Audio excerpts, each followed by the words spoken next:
Sveiki. Šiandien 2025 metų spalio 11 diena ir augalai mums rodo, kad ruduo įsibėgėja. Ima dažytis įvairiomis spalvomis, geltonai, raudonai, rudai. Šiandien aš noriu Jums papasakoti apie tai, kaip reikėtų genėti kadagius, jeigu norime juos sumažinti, bet išlaikyti tuo pačiu jų natūralią formą. Šiaip kadagius daug kas mėgsta genėti, suteikiant jiems įvairias formas. Iš jų daro lelijos formos, aštuonkojo formos, tokias figūras. Ašgi mėgstu savo gėlyne augalus turėti kuo natūralesnius, todėl aš juos apgeniu tik tais sumažindama jų apimtį, bet stengiuosi nepakeisti jų struktūros, jų natūralios formos.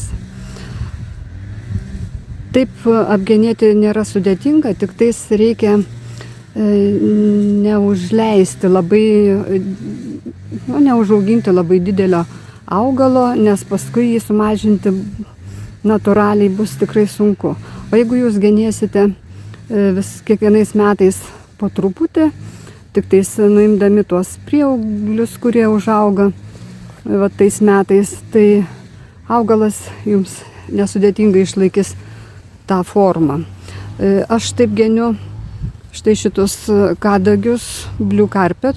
Jiems yra skirta tam tikra vieta ir aš stengiuosi juos laikyti tuose gabarituose, kokie jie man reikalingi. Štai šitas kadagys jau matot užlipo ant pievos ir tai jau man problema, nes pjaunant žolę reikia pakelti, spigliukai yra, senesni spigliukai yra gana aštrus, o naujos šakelės auga štai tokiais priglūdusiais spigliukais ir jos yra gana švelnios, tai štai šitus prieaugliukus jaunus reikia pakirpti.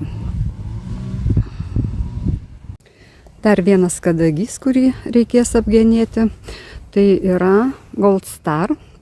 Štai šitas gražuolis, kuris yra taip pat labai augus ir tokias vis letenėlės išmeta man didelės į šonus, kurias reikia patrumpinti. Bet jo formos aš keisti nenoriu, nes jo forma man labai patinka.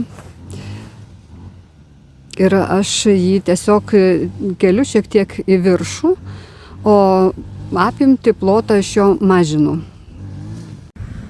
Vėl grįžau prie kadagio Blue Carpet. Ir jo pavyzdžiui parodysiu, kaip reikėtų kirpti šakeles, kad jos neatrodytų kaip pakirptos. Jeigu pažiūrėtume iš arti, kaip auga naujos šakelės, tai pamatysit, kad jisai kai kurias šakeles išleidžia nuo šitos šakos į viršų. O čia labai gerai matosi viena šakelė. Aš jums parodysiu štai. Šitą patrauksiu. Va šita šaka išeina nuo šitos pagrindinės šakos labai gražiai virš jos. Jinai tarsi ją pakeičia, tik šiek tiek aukščiau. Tai jeigu mes nupjausim šitą šaką, o šitą naują paliksim, tai jisai mums sutrumpės, šita šaka sutrumpės štai iki tiek. Matot, tikrai gal labai nemažai. Aš dabar paimsiu ją ir nukirpsiu.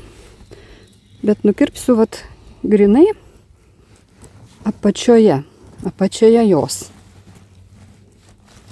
Norėčiau, kad jūs gerai matytumėt, štai apačioje jos šitą ankstesnę šakelę aš nukerpu ir išimu. Štai pažiūrėkite, kokią netrumpą šaką aš nukirpau. O jeigu dabar pažiūrėtume į kadagį, tai iš tos kirpimo vietos visiškai net nesimato.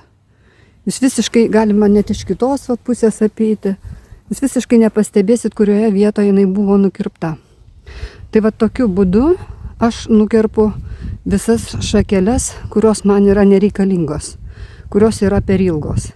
Ir taip jisai tiesiog pasitraukia, jo dydis lyg ir sustumiamas atgal.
Štai taip apkarpiau šitą kadagį.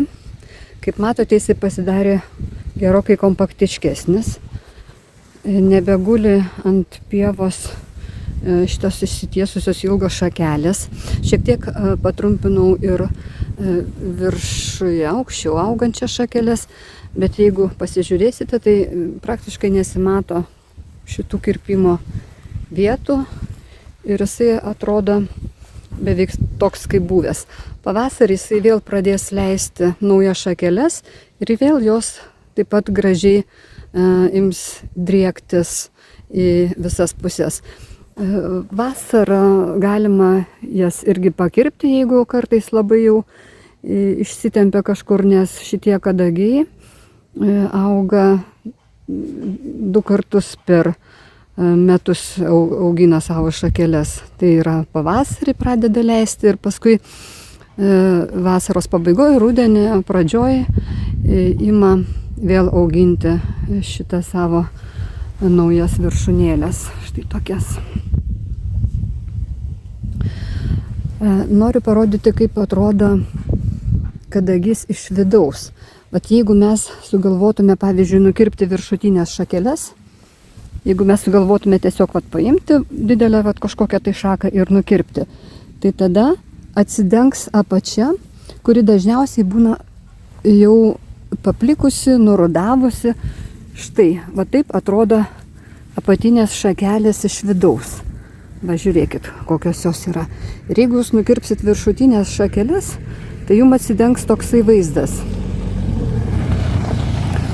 O jeigu jūs nukirpinėsit apatinės šakeles ir paliksit tik viršutinės, tai jums šitas kadagys atidengs tada apačią ir jisai bus toks nenatūralus, tarsi ant kojelės.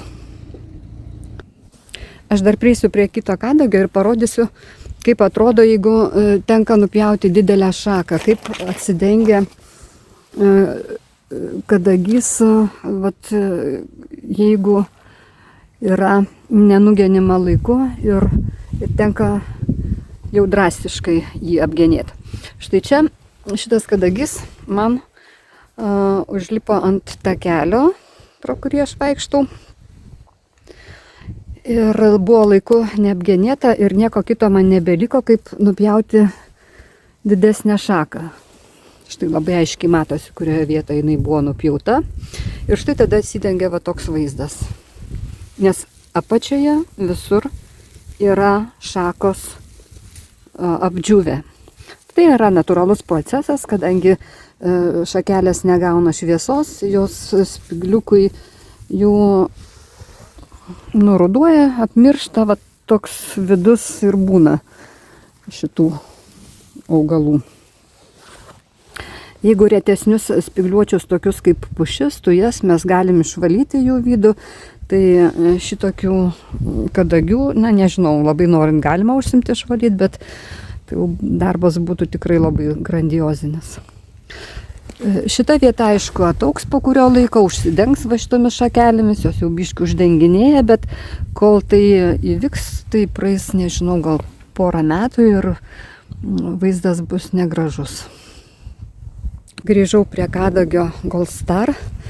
Čia principas visiškai toksai pat genėjimo.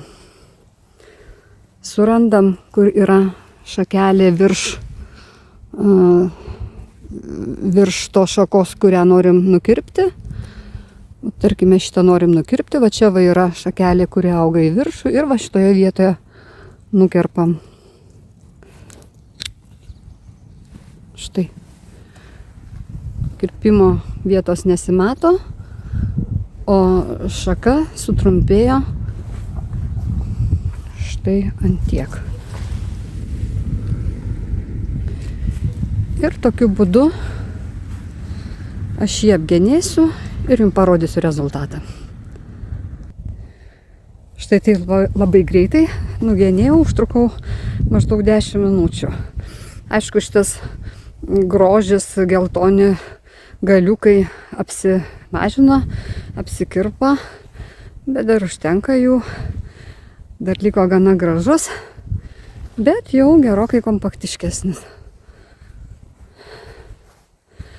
Aha, matau dar, dabar žiūrėdama šitą vat šakelę, kuri labai yra išsikišus ir ją tikrai reikia patrumpinti dar. Na, tą aš ir padarysiu. Ir vat viršūnėlė, kaip aš sakiau, keliu aukštyn. Va šitą va. Tai šitą vielą perdėsiu truputėlį aukščiau, kad jinai man keltųsi va šitaip vėl į viršų. Tai va, dar šitus dalykus padarysiu ir vėl parodysiu jums. Štai nukreipiau viršūnėlę šiek tiek labiau į šoną ir į viršų. Ir pakirpau dar va čia šakeles, kurios labai buvo išsišokę į šoną. Čia kažkada nukirpau šaką, kurios nereikėjo nukirpti ir matot, atsirado toksai kaip ir plyšys. Šitoje va vietoje norėtųsi dar šakelės, bet buvo padaryta klaida, iškirpta šakelė ir dabar šitoje vietoje atrodo nelabai gražiai. Šiaip jau, jeigu norite pasižiūrėti, ar gražiai nugenėtas augalas, įsijunkite telefono kamerą ir pasižiūrėkite. Labai gerai matosi. Arba pasidarykite nuotraukas, tada labai gerai pamatysite, kurioje vietoje yra kas išsišokę labiau, kur norėtųsi patrumpinti. Šito kadagio pagrindinis vaizdas ta pusė, iš kurios aš jį dažniausiai žiūriu, tai yra va šita. Tai man svarbiausia, kad šita pusė būtų graži. Nes čia yra kaip ir gėlyno tokia priekinė pusė, kurią aš dažniausiai matau. Tai, kad tenai nėra tos šakelės už jo nugaros, sakykime, kitame šone, tai man per daug ir netrukdo. Man svarbiausia, kad čia būtų gražu. Štai aš tokią krovelę šakų nukirpau. Šitas šakeles, jau anksčiau buvau minėjusi, kad aš panaudoju uždengti pasodintoms tulpėms, nes pas mus ateina pavasarį stirnos ir jos labai mėgsta pasimėgauti ūgliukais šitų tulpių. Nugriaužė, aš kartais visiškai net jų ir žydėjimo nesulaukiu. Tai šitomis šakelėmis, kai uždengiu, tai truputuką apsaugau nuo stirnų.